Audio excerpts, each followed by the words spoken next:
we were both watching that. And we're going, what? What is this? Is this a flashback? Is it a flash forward? What's going on here? Why? And we were hoping by the end of the show, we would understand why that scene was. I still don't have a clue what that had to do with anything. I'm not exactly sure if it was a flash forward. I'm guessing it was a flashback because it didn't look like Lori and what's the mother's name? Which mother? Oh, the Sophia's mother. Yeah, Sophia's mother. I can't remember her name. They didn't look like they knew each other. So anyway, any thoughts, Phil? Anything? Well, it was weird because for me, just based off of behavioral patterns, I was like, okay, this is a flash forward. Right. And then I'm saying, but they don't look like they know each other. I mean, Sophia's mother and Lori didn't. For me, I just went with it. I went, okay, maybe they've forgotten somehow. Maybe I don't know. There's zombies in this world. Maybe they've got some sort of memory lapse. Exactly. So who knows? Okay. And the thing that made it for me kind of like a flash forward before, obviously we'll get into that. But it was Carl saying he's not my dad. My dad's dead. I was like, oh. Rick dies again. Later on. So if it was a flash forward, obviously Rick would die at some point. This is one of the reasons why I thought it's got to be a flashback. But I still, even let's just say it is a flashback because logically it would be that. Why?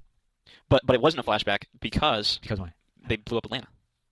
So you're suggesting we just never saw that before. So therefore it has to be a flash forward. No, therefore it has to be a dream. A dream. It was a dream. Oh, this is Lori's dream. Yes, it has to be. Okay. So she had a dream that at some point. So Rick didn't die or died later. Well, Rick did die, supposedly. Okay. So my point is she dreaming about the time when she thought Rick was no longer alive? Yes. Before he actually... So she was just dreaming about that time? It was pretty much a flashback. Okay, but only as a dream? Only as a dream. But, apart from the explosion, yeah, it was all, I guess, real. That's why I said, but my point is, I don't care what it is, it made no sense. Fair enough. I don't know. It's tough to figure out. I don't quite know where it fits. I don't know. Maybe it'll come back. Okay, let's just say it's a dream. And absolutely could have been a dream. In fact, when we come back from the credit sequence, we see Lori waking up, and okay, could have been a dream. I thought that as well. And then I'm going, okay, but how does that inform the rest of the show? I didn't quite get I didn't quite see how that affected Lori. Well, here's why it may not have been a dream. Okay. I don't know. Maybe I'm hoping that it's because we got a lot of perspective. We got Shane's perspective. We got. We already know those. No, but what I'm saying is, if it was a dream, you kind of would want to stick to one perspective. Sure. Which, if you're the dreamer, it would be Lori's perspective rather than jumping around. Okay. So does that make sense to you? Yeah, no, I understand that, but that's why But that's why I still, however or whatever it is, it was for me, it was unclear. And I don't know anybody that saw it so far that knows what it was, and I don't know if they were just trying to create confusion. And regardless of whether it was a flashback, flash forward, or a dream, it didn't really seem to inform the piece. So I was like, what was the purpose of it? Well, it definitely worked as a teaser. Yeah. So what? Eventually we're going to napalm Atlanta? I don't know. It worked to the extent of we saw. I mean, right off the bat, we saw so many people like, oh, what's going on? And it got us in our seats. I guess. I don't know if that was the purpose. Then yeah, it got us going like, what's going on? Yeah. Got to pay attention. Yeah, but it's a long way to go just for that. I just wish that they'd somehow, because it could have informed Lori's decision to do A or B or something. But it didn't seem like it really just seemed disjointed. It really didn't seem connected to the rest of the show. Well, maybe, and speaking about her, sort of, we see her get up and we know immediately she's thinking about the pregnancy. Yeah. So it could have been the fact that, that it was with Shane and that, Rick is dead, Rick had to die, Rick is going to die. Rick's not the man we think he is. Or is it her conscience doing it? Because I had this dream because I had sex with Shane, and that's who's the father of this child, and that was on my mind, and that's why I had sex with him because I thought Rick was dead. And that's why, now, as we especially kind of see her, like, okay, I'm sticking with Rick, no matter what his decisions is. And as you said, she has that great line to Shane. That's just your excuse. When he's talking about when he says to her, I'm about keeping you and Carl safe. No, that's just your excuse. Right. She says, "My son and I are not your problem anymore. We're your excuse." Yes. So that's a line she uses, which I think is right.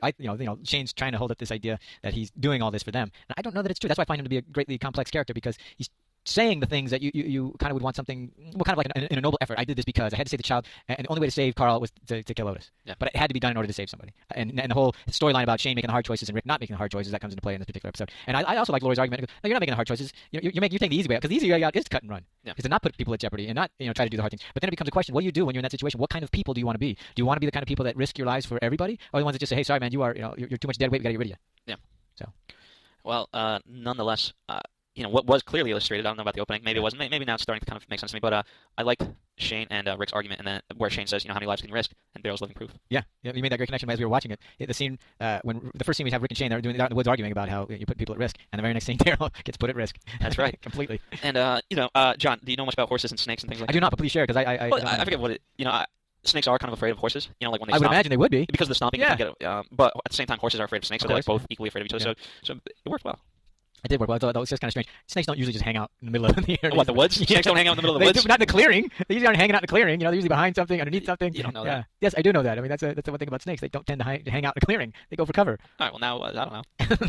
Just that part, though. I thought that was like, all right, or whatever. But who cares about that part? What was great was that Daryl was put at risk. And I was saying that I like Daryl. I think he's a great character. I think he's drawn, and I love the lines they give him. It's a great line they said this day is, "Hey, people in hell want Slurpees." That's right. So it's a great line. So I love watching him. I think he does a great job acting. He's a complex character, very layered and interesting. And we got to see his inferiority complex, is what I'm calling it. We do. But real quick before we get into that, Yeah. his injury served obviously two purposes. It served to illustrate the point that Shane was making, Yeah. and also tear the relationship between Rick and Herschel a little bit, which we'll talk about later. Exactly. Yeah, we'll get into that farther as we talk more. So yeah, so the horse gets spooked. He gets thrown over the side, goes spin. Which, by the way, nice camera work. I mean, it was really pretty interesting, sliding down the rocky, craggy riverside together. That was kind of fun. And then to see that arrow popping through. Ow! Ooh, damn! That just. I mean, I had a visceral reaction myself. Exactly. Borrowing the words of Daryl, of course. Merle. Well, actually, it was Daryl. Both. Yeah. So anyway, so that was nice. I thought they did a good job of bringing that into play and putting him in danger. And of course, as he's losing blood and bonked his head and all that other stuff, he starts thinking of his brother. And what an interesting way to get Merle. Although you didn't find it an interesting way to get Merle. No, well, it just I don't know if for the fan, we obviously want him back. Yeah, the fans everybody wants Merle back. Yeah, and so it was a great way to bring him back. But I think to satisfy the full need of the fans, we want him back full time. Yeah, because he's a great bad guy. I mean, it's a great bad guy. But I thought the part that was great is it wasn't Merle. It was Daryl's hallucination of Merle. So it is him and it isn't him. Yeah. Well, so you learn more about Daryl than you really do about Merle, which is great. Because then you know the kind of relationship they had growing up and what Merle did to and for his brother and all that kind of stuff. In fact, I thought it was interesting because here he is using Merle as an inspiration, as a motivator, I should say, to get up and get moving and to save himself. But also he's telling. I mean, we're hearing Daryl say, "You were never there for me anyway." Yeah. So he wasn't really a presence in his life in terms of actually being there, but he was a presence in some regard because he wouldn't have had those feelings if he didn't. I thought that was interesting. Okay, I know we're not supposed to get into this yet, but since we're talking about Daryl, I think we got to talk about the Walker kill. I mean, it's awesome. That was the first one with the stick. I mean, I thought it was great that Merle, by the way, when they're down by the riverbank and Merle's get up, kicking him, come on, whatever he's telling him, you gotta get up, and then you hear the munching, you just hear the. Yeah. I thought that was a great little transition. He turns into a Walker. That was great. And then of course Daryl has to come to and beat up the Walker and take that stick and just nicely does away with him. Daryl's very effective. He's extremely effective. You gotta like his skills. The guy's really good. And I liked it at the end when they were showing the two zombies just killed, and one of them was face up, had the stick sticking right out of his head. Yeah, that was very good. But again, it just goes to prove that Daryl, he's one of the top guys. He is. And I think the top guy in terms of his ability. Sure. That kind of thing. I think he's better than Rick and Shane. Well, we know Sophia's mother makes that point later on. Yes. But that especially, I think it drives home Shane's point. That you're put at risk. Yeah. But here's the thing. You'd be at risk no matter what you were doing in that environment. Yeah. Whether you were, looking for the kid or not. So let me ask you, where's Daryl's stance on this? Because he seemed to kind of convert a little bit, and then I think in talking to Sophia's mother, that brought him back. Yeah, I think they did a nice job of making it conflicted. So you can see in his moment of weakness, his inferiority, his sense of self, like I'm just a redneck and that's what everybody thinks of me. That starts coming out, and that gets fed by his hallucination of Merle and what Merle has to say to him, and that's what he came from. And he's trying to rise above that, literally trying to rise above that. I mean, I thought the metaphor was interesting. He's trying to rise above his past, his history. And then of course, the thanks he gets for that is gets shot, winged in the head by Andrea. He finds the doll, he gets out. He looks. I mean, I thought they did a great job. We'll get to the other point you made real quick, but they did a great job when he was coming out of the thicket. Yeah. He looked like a Walker. He did. He did with the blood, the ears, and everything. I mean, of course, he didn't see the ears, but I just thought he looked great the way he was walking. He was limping and dragging himself in and stuff like that. The sun in that scope, and I thought that was great. Yeah. Then gets winged. Okay, so we'll talk about Andrea things, but get to your point. Yeah, I think that's the debate that he always has in his head. I think that's why he's always in conflict with Shane and Rick. These guys of authority. These are guys who were quote raised better than he was. At least in his mind. I think he's always going to feel that sense of, everybody thinks they're better than me because whatever. And he's always got that chip on his shoulder. He's always going to have to prove himself. At least that's what it looks like anyway. So I think, like you said at the end when Sophia's mother was talking to him, he's still feeling that. But then when she said that he's just as good as they are, it's true. Yeah. In some sense, he's got a better sense of integrity than they do. And I think the problem for him is that he may not know it, but he is equally as good as these guys. Yeah. The problem that he lacks or has an experience in is leadership. Yeah. Where Shane and Rick are, they've been cops, they know. They had to lead people. He hasn't. Yeah. And that's just not part of his makeup. It was never part of his training. Yeah. But he certainly has a code that he lives by. And I like him as a character. I think they're doing a great job with him. Okay, since we just mentioned Andrea, we got to talk about Andrea a little bit. Sure. I don't think she's using a gun for a while. I thought that was great. So she's, Dale says, "What are you doing? What's the Annie Oakley bit?" And she gets all over him saying, "Hey, I'm trying to wash your clothes. I just want to help everybody out, okay, right?" So they set it up nicely. And just when Dale starts coming out of the woods, I'm just going, "Oh, please, don't shoot the poor guy. Don't shoot this guy." And of course, first of all, I was amazed that they did it. I wasn't expecting. I thought for sure she was going to stop or whatever. But here's the weird thing. I know she just winged him, but I'm surprised she got even that close. I mean, because that was over 100 yards away. It seemed like. I'm just shocked that she even got that close. Again, I was a little incredulous to me, even though it was only a wing thing. But the fact that she even took the shot. Why would you take the shot when your guys your guys are standing in front of this walker? They're fully armed. There's 3 against 1. And talk about an inferiority complex. She wants to prove something. Well, why would you take the shot? Your guys are 10 feet away. You could easily have hit them. She again. Women, fans, don't take this the wrong way. But she was just trying to prove to them that she could do it. No, that part I get. I really do. I understand that part of it. But sometimes a woman just wants to prove that she can do it. No, I'm with you on that. It's not my argument is really not about the character because I understand the character wanting to do that. That makes sense to me. That makes perfect sense. But why, if you're a writer, or director, whatever, why do you wait? Why do you wait till your guys are standing 10 feet away and stopped? Obviously, they're closer. If they don't attack for some reason, it's probably a good reason. Again, I think it comes from her pride. Okay, hang on a second. Don't even speak to it. I'm not asking about Andrea. I understand the Andrea thing. What I'm saying is, if it's for it to really make sense, she should have shot him before those guys got there, before they stopped in front, because they had the better vantage point than she did. It doesn't make any sense. But that's why I think that's what makes it better. That's why it's a bigger screw up on her part. It's more of a tell of how much pride she's feeling. It's like, okay, wait, these guys aren't going to do it. I will. Yeah. Look at what a great job I did. I just don't believe she's that stupid or that desperate. Why would those guys? You could have easily shot those guys in front, and nobody go, what the hell are you doing? We were right there. Why are you taking that shot? You could have killed us. Nobody. They didn't say a word. What about that? I did think it was a little bit. I mean, when Dale tells her everyone's wanted to take a shot at Daryl anyway, I thought that was a little bit cheap. Yeah, But no, it's a fun little joke, but it's a too easy way out. I mean, if you're gonna have her do that as a character and be that stupid or that desperate, you got to track that. You can't just let that go. fair enough. So yeah, I guess your problem is more with the tracking. In that moment, I didn't mind it. Like after it happened, I could totally see why she did it. Her character, I feel like her character is the type of person that would have done that. Really? Like you're telling her all these things, but she would have been like, yeah, but I was just trying to help. Yeah, all right. Rather Okay, than, so like, you thought that is her character, that I'll take the shot even though these other guys are in jeopardy too. I could easily hit them. Because she was steadying herself. It wasn't a matter of like, oh, they were there, they know better. It was, okay, I'm steadying myself. They don't want me to do this. They don't trust me that I can do this. You know what? I'm gonna prove to them that I can do this. Oh, look, I have a good shot. Oh, he's standing still now. Great, go. And oh, look at what I did! I got him. Yeah, I see that the part that I did. First of all, I love the fact that she took the shot. I love the fact that Daryl got winged. I was not expecting that. So for that part, I liked it. It made no sense to me that they would take that long to have her take the shot. It's like that part I didn't buy. They just did it. I'm glad they did. I just wish they'd done it sooner. Would have made more sense. Or having done it the way she did it, I can't believe that Rick Shane and T-Dog went crazy. Went all over her. Yeah. For that, because you could have killed any one of those guys. Well, here's the thing. I think obviously the fan boards, they were going to be very upset if Daryl went. Oh yeah. Then, yeah in some sense, I would be curious to see what that would have looked like if they had literally killed Daryl. Like what a show this would be from that point forward. And then I think it could justify. I mean, obviously, then take a whole new direction. Yeah. We're gonna have to kill some of these people. Not if they stay at the barn. All right, so let's move on to the barn, shall we? Since we moved off, let's go off. We'll leave our Andrew subject to talk about that. So they're still at the barn. They're at the house, the farmhouse, to Herschel's farmhouse. They're still there, and I'm kind of surprised that they're still here. Yeah. This is the 5th episode. Oh, by the way, in kind of bringing back Daryl, as soon as Daryl got shot and he was okay, that's when you and I turned to each other and said they're gonna be here for a little bit longer. Yeah, exactly. Now That's another reason. Now somebody else has to get healthy. Yeah. Yeah. So, but at least, do you want to talk? Let's talk about Glenn. All right, okay. He's the fun part of the house. He makes this enjoyable. That's true. Makes the whole like. Yeah, Glenn, our kind of wet behind the ears innocent Glenn. Yeah. So he has his little he puts a proposition out there towards Maggie, saying, we have 11 more condoms, whatever he says, and she says, so that's 11 more minutes. I'm never gonna get back. And of course he thinks, I was better than that. So she just burns him, and then of course he has his little talk with Dale, which we saw last week. And we started again this week with wondering why. That was a sneak peek we saw last week. Wondering why all women are going crazy and thinking it's because their cycles are now in unison. Yes. It's just true. But I mean, it's a proven theory at this point in the world of crap. I believe, but I don't keep up that much on it. Yeah, who knows? So I grew up with 3 sisters. I know it's true. But the point of it is that Dale is telling that Glenn, stop, don't do this. Herschel's our host and all this stuff. And of course, Glenn's all he's thinking about is I can die tomorrow. Which I'm surprised everybody isn't thinking that. To be screwing everybody left and right. We could all die tomorrow. We could. But then we have the little thing at the dinner table because they get it. Sophia's mom has it in her mind that she wants to say thank you to Herschel and his family, and the way they're gonna do is they have the dinner for him, so they cook a nice dinner and at the dinner table. First, I thought it was great that they had the kids table. And they had Herschel's 2 youngest, and then Maggie and Glenn sitting at that table. And then over here at the adult table. By the way, nobody's talking. It's just all clinking knives and forks and glasses and stuff. Reminds you of Thanksgiving? Anything? No. I mean, just really sad. Like, yeah. People have nothing to say to each other. I know exactly. It's that really awkward, uncomfortable moment. It's like, really? Is that tense out there? I guess it would be. But I mean, if you're in that kind of situation, just say something. Yeah. You got a nice house here, Herschel. Thanks a lot. It's good grub. By the way, where are they getting all the food anyway? So I guess they do live on a farm, but yeah, that's right. So during Herschel hooks it up. That's why he's pissed that they're there. That's right. They're eating all this food. So at the dinner table, Maggie decides she's going to pass a note to Glenn under the table, which I thought was great because this is old school texting. They don't have yeah, but that's why texting is better because now it doesn't matter. I got business in Kuwait. That's right. Sorry. So of course everybody's so quiet. This is all you hear. When they're passing the note, as everybody hears the papers, they're not being that sly. That's the point I thought was hysterical about the whole thing. And then, of course, she asks tonight where. So it's back on. Yeah. And she decides, hey, we're not going to die tomorrow. Let's do this. So, and to finish that story up, so that's, of course, what leads us to the barn because he said, Glenn finally answers her and says, have you ever done it in a hayloft? And he goes to the hayloft, and what do we find? And by the way, it's nicely layered because, during the Daryl moments, Rick, and again, what was nice about this part, it served 2 purposes. Rick says Herschel has his own way of dealing with walkers. Right. So obviously in that moment, he doesn't, he just doesn't want to further piss off Herschel, as he knows he's already starting to. Right. And it kind of layers that for the fact that, okay, Herschel has his own way of dealing with they're not zombies. supposed to kill him. It's if any walker comes on the property, Herschel's supposed to take care of him. Yeah. Which is what he's done. Weird. Yeah, which is what he's done. Yeah. How does one end in the well? But so they all end up, so for whatever reason they're collecting walkers, which is interesting and strange. Are they finding a cure, John? They don't seem to be working on one. Well, he is a doctor. He is a doctor, true. And it's curious that they don't kill them, or at least we don't know. We don't think they kill them. They just store them.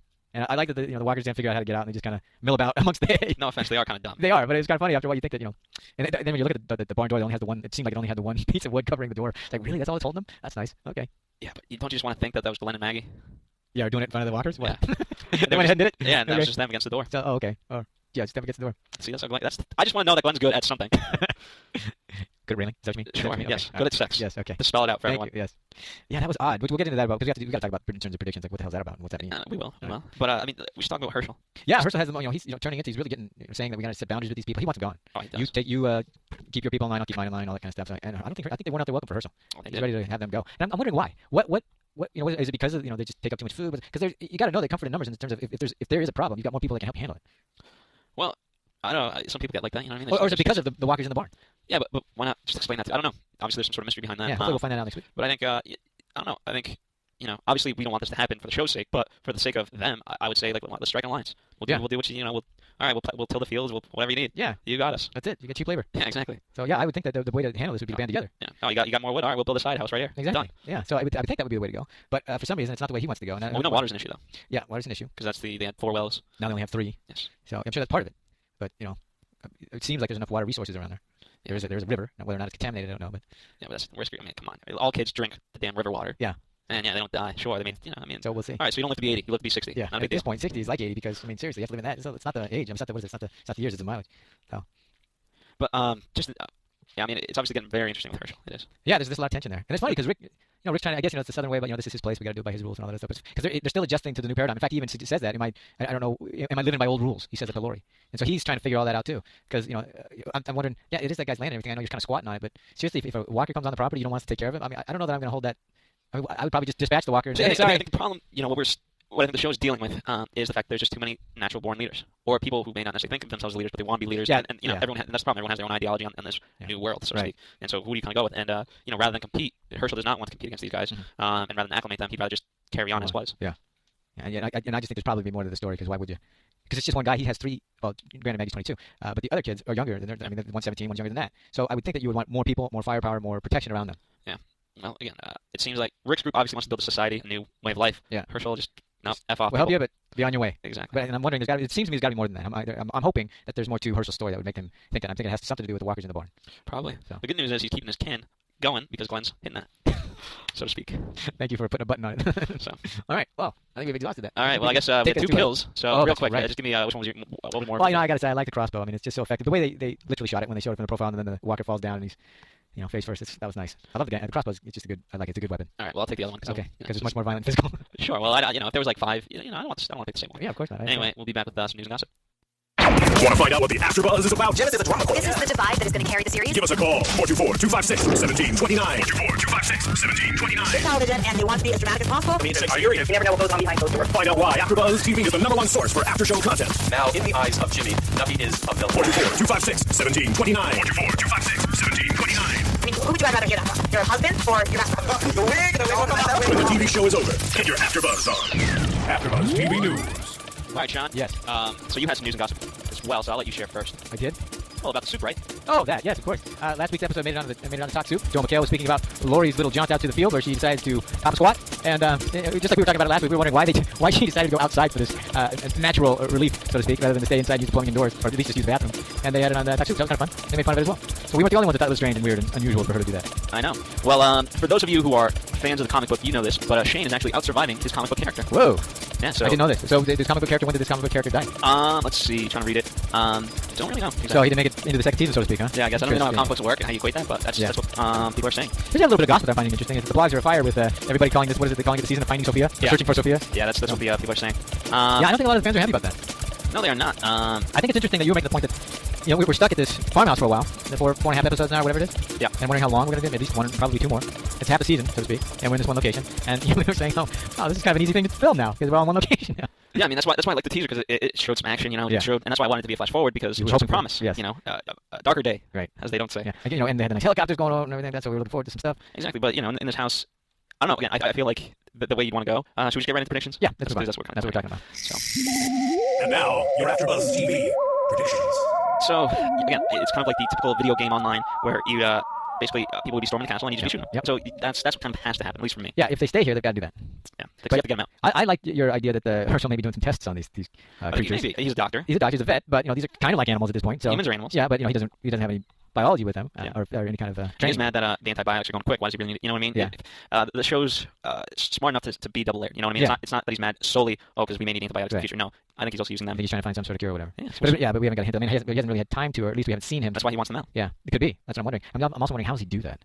I mean, how does he, does he pick one, try to work? I'm just fascinated by the methodology he would use. He's got his crop. Yeah, I know. That's what I'm wondering. Because what other reason would you keep them around? Did he put that walker into the well? I don't know. Interesting. It's a good question to see what happened. Although that would be a serious lack of judgment, I think, because if you put him in, you lost a quarter of your water. Okay, yeah, but But he might have done it for scientific reasons or to find a cure or whatever. But sometimes you have to make the hard decisions. Yeah, you know what? I just think there would have been. Look, if you want to put him in water, you could have figured out how to put him in a vat or some big huge tank rather than throw him down your well and can't contaminate your water. Okay. So. And you have big tanks like that, water tanks on the thing. So, but I think there's got to be something there. Why would you keep him? Because I can't understand why he would. They're not really alive to begin with, so it's not like he's. Is it some sort of religious thing? I can't kill him. No, I don't know. So I think experimentation. Yeah, which could be very interesting. It could be, and based on the preview, What do you think's gonna happen? I mean, they showed small bits and pieces, but nothing. No, yeah, I didn't get enough out of it to know what the heck was going on there. I didn't glean anything from it, to be honest with you. Did you get anything? No, it was the equivalent of like just watching images that just wash over you. Yeah. And you're like, okay. Yeah, well, that's and not necessarily cool images. It kind of felt like, okay, this makes the opening sequence make sense because the trailer didn't really make any sense either. So we bookended the show, something that doesn't really make sense, some imagery which is interesting, doesn't really pertain, and then at the end we have a trailer that does nice imagery, but nothing really pertaining. But we saw. I mean, we did see some zombies, and then we see a confrontation from Rick to Herschel about why you have this. Yeah. So and you know that's gonna happen. We gotta have that. We gotta find where does Sophia stand in all of this? Exactly. When are they gonna find this? Either find her or let us or move on because he's. Speaking of which, here's why they're not gonna move on because now Rick is just out to prove everyone wrong. About what? Oh, about Sophia. Yeah. We can't move on without her. And even if it's a dead body, it's a dead body because it's confirmation. Yes. So And they're coming through it from parents as well. It's like, look, if it was Carl out there, we wouldn't leave. Yeah. We wouldn't leave until we knew. So that could fracture them too because the other people may say, look, he wants us out. We want to get out of here. And Coach Rick's going to say, I'm not leaving. I can't leave until I know because I wouldn't want anybody to leave Carl until he knew. Yeah. But Carl's still not better yet. And no, he's still now we have Daryl. T-Dog's still on the mend. Carl isn't even is barely conscious. It seems like. In fact, he was out the whole show. And now we got Daryl to get healthy. Yeah. So. Anyway, a lot to deal with. It is. You know, so we got to wrap out Sophia. But we got those walkers. We got to get loose. We got to get them loose. They're still gonna. Do they bust out or does someone let them out? I think either somebody makes a stupid mistake or somebody does it because they're gonna hopefully they're thinking that if I let them out, that's gonna cause this to happen, and then we'll get out of here. Shane could be. Shane, he's done weirder things. He's done stranger things to fulfill his needs. That's right. It's all about survival. That's it. You gotta appreciate that. Well, anyway, John, it's been fun talking with you. Thank you for listening, everybody out there. Walking Dead season 2 episode 5. Chupacabra. We didn't really talk about Chupacabra. Really didn't have much to do with it. Yeah, it was just a metaphor. Just a metaphor for Merle. That's right, for Merle. I'm just as real as your Chupacabra. That's right. Tell them where they can hear us. Nonetheless, most of you are probably listening to this on iTunes. If you'd like to catch us live, be sure to check us every Sunday night, about 10 minutes after the show, on ustream.tv/AfterBuzzTV2, and and all that. We'll be broadcasting live from Studio B. That's right, live from Studio B. And Ben Bonnelly should be joining us next week. Yeah, get him back here. All right, ladies and gentlemen, thank you so much. We are done. This is Kevin Undergaro and Phil Svitek, engineer DJ Jesse Kennedy, and the entire AfterBuzz TV staff. We would like to thank you for listening to the AfterBuzz TV network. If you have questions or comments, be sure to buzz us at info@AfterBuzzTV.com. And you can find us on Facebook or follow